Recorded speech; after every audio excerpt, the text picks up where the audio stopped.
Monsieur le Président, Monsieur le Vice-président, chers collègues, tout d'abord, permettez-moi d'alerter les Franciliennes et Franciliens sur un point important. Nous sommes ici dans une enceinte de la République, garante de l'intérêt général, occupée par des élus démocratiquement désignés par nos concitoyennes et concitoyens.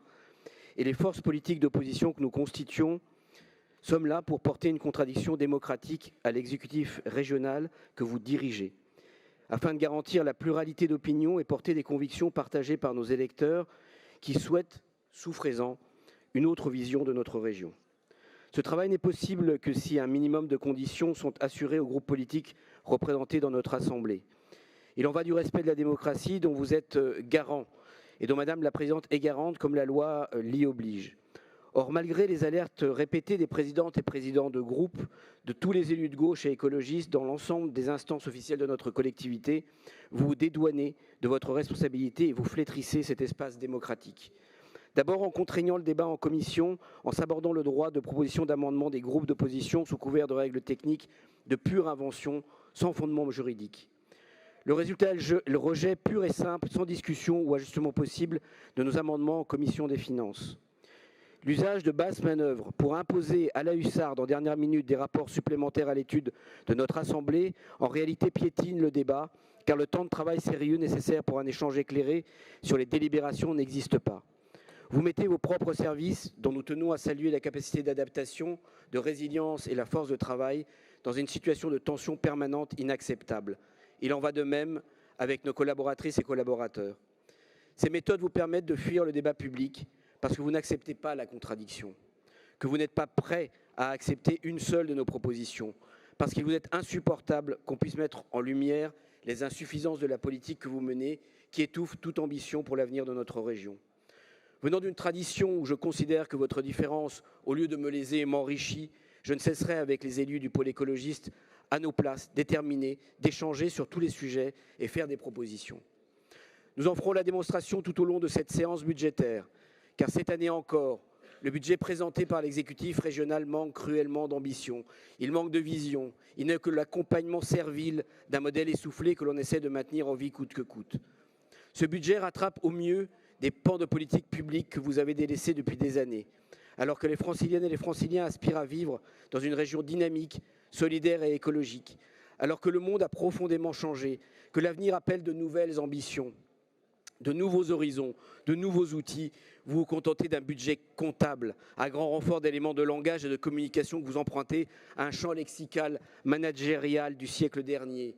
La Smart Region, Choose Paris Region, cela sent davantage la soumission à l'ère du temps, pour ne pas dire la défaite, que l'ambition d'une vision d'avenir ancrée dans notre histoire, qui est pourtant solide et singulière. Votre vénération est quasi caricaturale quand vous faites le choix de la soumission aux agences de notation, celle-là même qui, la veille de la crise de 2008, continuait, sans doute en sautant comme un cabri, la référence vous parlera, à donner des triple A aux CDS qui ne vaudraient bientôt plus rien, plutôt que de défendre les intérêts des Franciliens qui appellent à des investissements de long terme, importants, mais qui ouvrent de nouvelles perspectives dans la période qui vient. Donc, pour réduire ces mêmes investissements, vous vous surprotégez, comme vous l'avez dit, Monsieur le Vice-président, en sous-estimant les recettes à venir pour mieux contraindre les dépenses. Et pouvoir nous annoncer, en fin d'exercice budgétaire, que vous êtes assis sur un tas d'or qui dort plutôt que de servir les besoins de notre population. Mais comment s'en étonner? Alors que nous avons besoin de plus de services publics, votre boussole est exactement inversée.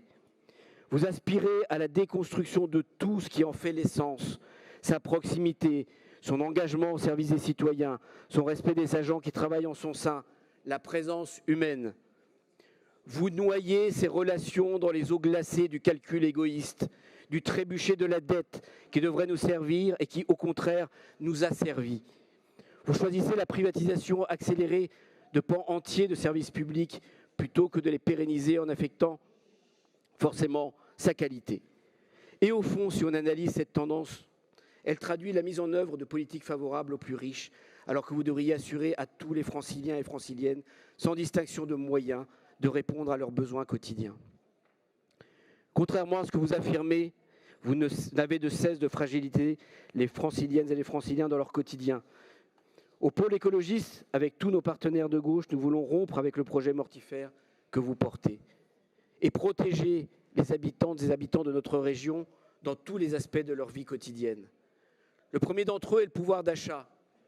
Et nous pouvons prendre notre part, justement en augmentant celle des services publics dans les prestations du quotidien, des transports qui soient dignes de la première région d'Europe, des lycées qui ne s'effondrent pas, en augmentant les moyens nécessaires à un développement et à un aménagement du territoire écologique protecteur de la santé des Franciliennes et Franciliens, des biens communs de notre production agricole, de la biodiversité. Nous aurons l'occasion, dans l'étude des annexes budgétaires, de montrer toute l'insuffisance de votre projet. Je souhaite ici donner un avant-goût de ce que nous considérons être un budget en trompe-l'œil et que nous proposons pour en faire un véritable outil à la hauteur de la région capitale. De nombreux budgets sectoriels essentiels sont en baisse. L'annexe environnement est en baisse de 19%. C'est regrettable pour une région qui se veut à l'avant-garde de la transformation écologique du territoire. Nous proposons au contraire d'investir massivement dans la transition écologique pour rendre notre région exemplaire en la matière, pour changer le modèle de développement de notre territoire. Vous le savez, les collectivités locales représentent 70% de l'investissement public civil. Si la région décidait d'exiger des normes ambitieuses au niveau environnemental ou social, ce serait un levier multiplicateur phénoménal, car l'ensemble de nos fournisseurs, de nos clients seraient amenés à répondre à nos propres exigences. La région devrait être performatrice et vous la réduisez à être un acteur secondaire du monde économique qui n'impulse aucune orientation forte pour l'avenir. C'est du gâchis. Le budget sur l'aménagement du territoire est lui aussi en baisse chronique. Là, une seule cible, le logement social. Votre désengagement méprise les 700 000 franciliennes et franciliens qui attendent de pouvoir trouver dans le logement social un moyen de vivre dignement. Sous couvert de lutte contre les ghettos, votre choix n'est jamais de contraindre vos amis de maires de droite au respect de la loi SRU imposant 25% du parc social. Et vous encouragez l'entre-soi de ceux qui vont bien en multipliant les ghettos de riches d'un côté et en fustigeant de l'autre le communautarisme qui est juste votre manière de désigner les pauvres. Enfin, la formation professionnelle souffre de vos coupes budgétaires incessantes. Après la destruction des espaces dynamiques d'insertion qui assuraient un accompagnement au plus près des franciliennes et franciliens, de défis métiers, des missions locales, de pas moins de 6 lycées professionnels parisiens, vous poursuivez la dévitalisation de la politique de formation professionnelle de notre région.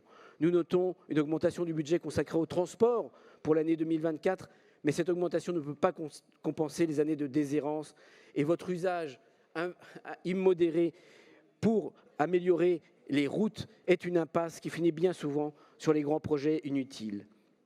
Enfin, pour terminer, nous en venons au choix budgétaire que vous opérez pour nourrir une sorte d'obsession sécuritaire. Cette année encore, vous investissez massivement dans ce champ de politique publique qui n'est pas de votre compétence, qui est une charge que l'État doit assurer, mais dont, pour de pures raisons électoralistes, vous feignez de reprendre en charge. Si la sécurité est nécessaire, je vous assure que l'encadrement pédagogique dans les lycées serait plus efficace. Quitte à sortir de vos compétences, il serait plus adapté de recruter du personnel d'encadrement pédagogique que des brigades de sécurité. Cela ne remplacera jamais l'écoute, la pédagogie, la sensibilisation, l'accompagnement dont les lycéennes et lycéens ont besoin pour trouver une stabilité dans leur développement. La prévention plutôt que la répression, voilà notre proposition. Et nos divergences, en réalité, peuvent se réduire à une simple divergence de traduction d'un même sigle. Il faut conclure, Monsieur Romero. Pour vous, BRS, ce sont les brigades régionales de sécurité.